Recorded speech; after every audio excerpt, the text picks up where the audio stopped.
Assalamualaikum warahmatullahi wabarakatuh, Pak. Apa kabarnya? Waalaikumsalam warahmatullahi wabarakatuh. Alhamdulillah baik saja. Perkenalkan, saya Fatimah Sam, SPDI, merupakan salah satu calon guru penggerak angkatan 7 dari Kabupaten Aceh Tenggara. Jadi pada kesempatan kali ini saya ingin mengambil waktu Bapak sedikit berkenaan dengan tugas saya di demonstrasi kontekstual yang akan saya upload nantinya di LMS. Nah, pada kesempatan ini Pak, saya ingin sekali mengetahui bagaimana Bapak selaku Kepala Sekolah SMA Negeri 1 Bambel dalam mengambil suatu keputusan di sekolah Bapak, terlebih terhadap kasus-kasus yang mengandung tentang kebenaran, lawan kebenaran, yang dimana di situ ada nilai kebajikan. Jadi mohon Bapak bisa berbagi begitu Pak. Oke, terima kasih. Saya Dedi Isman SPD selaku Kepala Sekolah SMA Negeri 1 Bambel. Menanggapi pernyataan dari Ibu Fatimah Sam dalam kasus dilema etika, biasanya di dalam mengambil satu keputusan terhadap kasus dilema etika, biasanya saya mengidentifikasi dulu kasusnya dari berbagai sudut pandang secara matang agar apa yang saya putuskan itu dapat menguntungkan semua pihak. Contoh, dalam rapat kenaikan kelas, di sini sering kita temui kasus dilema etika, di mana siswa terjaring tidak naik kelas dengan persyaratan yang sudah ditentukan. Namun, si anak adalah keluarga dari salah satu dewan guru. Ini kasus yang menjadi dilema kepada saya, apakah si anak tetap ditinggalkan atau kita beri peluang naik kelas bersyarat selama 2 bulan.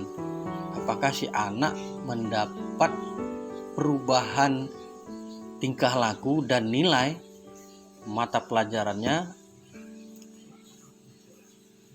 Apabila si anak mendapat perubahan, maka si anak kita beri peluang untuk tetap naik kelas.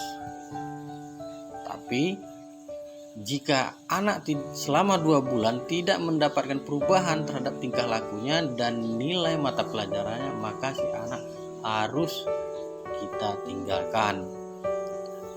Disinilah kita harus berdiskusi atau bermusyawarah bersama para wakil kepala sekolah, wali kelas, dan guru mata pelajaran dalam mengambil keputusan seperti kasus ini.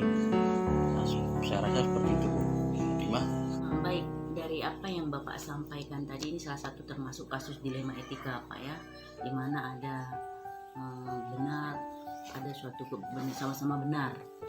Jadi dalam hal ini apa yang menjadi langkah-langkah Bapak di dalam menghadapi kasus seperti ini selama ini Pak? Oke, baik Bu Fatimah.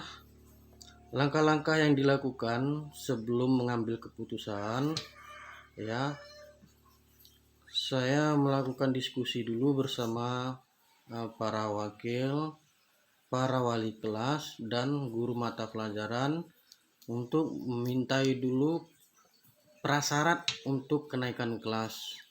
Setelah itu saya meminta setiap wali kelas itu mengajukan siapa siswa-siswa yang terjaring dalam kenaikan kelas. Setelah itu baru nanti kita mintai setiap dewan guru yang masuk mengajar kepada siswa yang terjaring tersebut, apakah permasalahan yang dihadapi oleh siswa terhadap satu persatu dewan guru. Apakah dengan si guru A dan si guru B, siswa itu ada mengalami perubahan? Karena setiap siswa itu terhadap guru A dan guru B pasti ada eh, perbedaan dalam berperilaku. Selanjutnya,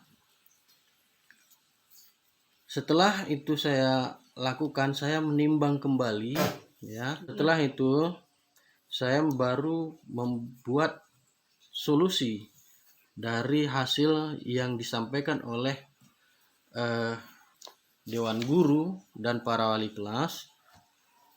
Apakah si A layak naik kelas atau tidak? Dan bagi yang tidak naik kelas, maka kita beri solusi dengan naik kelas bersyarat selama 2 bulan. Apabila si anak selama 2 bulan itu mampu mendapatkan nilai atau perilaku yang baik, maka kita lanjutkan naik kelas. Dan apabila si anak tersebut tidak mengalami perubahan baik itu dalam perilaku maupun nilainya, maka si anak kita wajibkan untuk tinggal kelas. Saya rasa itu, Bu. Nah, oke baik Pak. Jadi begini Pak Dedi, dari apa yang Bapak sampaikan berkenaan dengan langkah-langkah pengambilan keputusan dilema etika tadi. Nah, ini saya ingin tahu sekali Pak di sini ya. Jadi untuk hambatan dan tantangan seperti apa yang Bapak alami ketika mengambil keputusan di dalam kasus dilema etika seperti ini, Pak? Oke, baik Bu Fatimah. Tantangan dalam mengambil keputusan adalah mencari keputusan yang terbaik seharusnya. Karena keduanya merupakan masalah yang sama-sama benar. Dalam mengambil keputusan harus menguntungkan kedua belah pihak dan tidak merugikan salah satunya.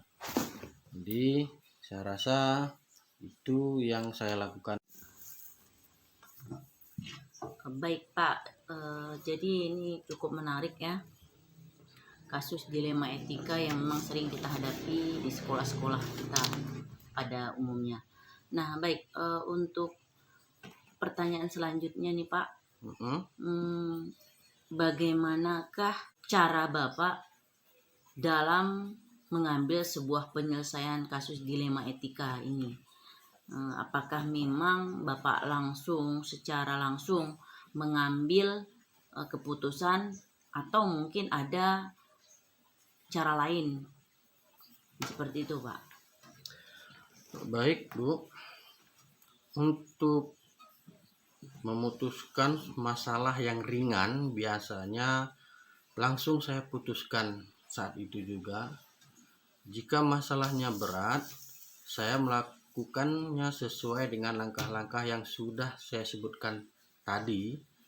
Ya, terlebih dahulu saya menentukan penyebab masalahnya itu apa, menentukan siapa saja yang terlibat, berdiskusi dengan warga sekolah, membuat beberapa solusi keputusan, menimbang lagi dari berbagai sudut pandang sebelum mengambil keputusan, Bu. Saya rasa itu, Bu.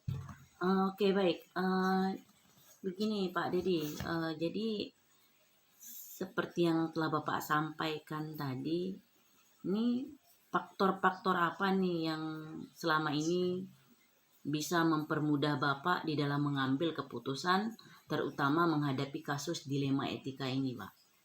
Jadi ini kan kasus yang sulit sebenarnya, di mana dua-duanya benar. Ya. Jadi faktor-faktor apa yang menurut Bapak bisa mempermudah Bapak dalam pengambilan keputusan ini? Dalam mengambil keputusan, saya selalu mengajak warga sekolah, wali murid, atau orang-orang yang mempunyai kedekatan personal dengan orang-orang yang mengalami permasalahan. Jadi banyak yang membantu dalam mencari alternatif solusi dari masalah yang dihadapi tadi. Saya rasa itu, Bu. Oke. Jadi untuk pertanyaan terakhir nih Pak Dedi ya. Apa itu, Bu? Mengenai pengambilan keputusan dalam nilai kebajikan ini adalah apa ya, begini, dari semua hal yang telah Bapak sampaikan dari poin A sampai dengan poin akhir tadi, pembelajaran apa Pak Dedi bisa ambil dari pengalaman dalam mengambil keputusan dilema etika? Pembelajaran yang diambil dari kasus ini dalam pengambilan keputusan pada kasus dilema etika, sebelum mengambil keputusan harus banyak menganalisa kasus-kasus yang ada, banyak pertimbangan-pertimbangan. Setiap keputusan yang kita buat tidak mungkin membuat semua pihak suka dengan hasil keputusan itu. Pasti ada pihak yang tidak terpuaskan. Namun semua yang terlibat dalam hasil keputusan itu harus siap menerima, menghormati, serta melaksanakan keputusan yang sudah ditetapkan. Saya rasa itu, Bu. Baik, terima kasih atas kesempatan dan jawaban dari Bapak mengenai pertanyaan-pertanyaan saya pada wawancara pengambilan keputusan dalam dilema etika. Jadi semoga apa yang Bapak sampaikan dan Bapak telah uraikan menjadi referensi bagi saya ke depan dalam mengambil sebuah keputusan yang mengandung tentang nilai kebajikan, terutama di dalam menghadapi kasus-kasus dilema etika yang sering terjadi di sekolah-sekolah, seperti contoh yang telah Bapak sebutkan tadi. Nah, ke depan sekali lagi terima kasih Bapak atas waktunya.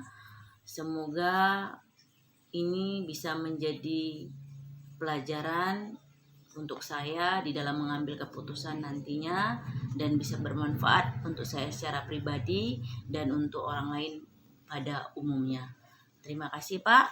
Ya, Selamat siang. Ya, Assalamualaikum warahmatullahi wabarakatuh. Waalaikumsalam warahmatullahi wabarakatuh.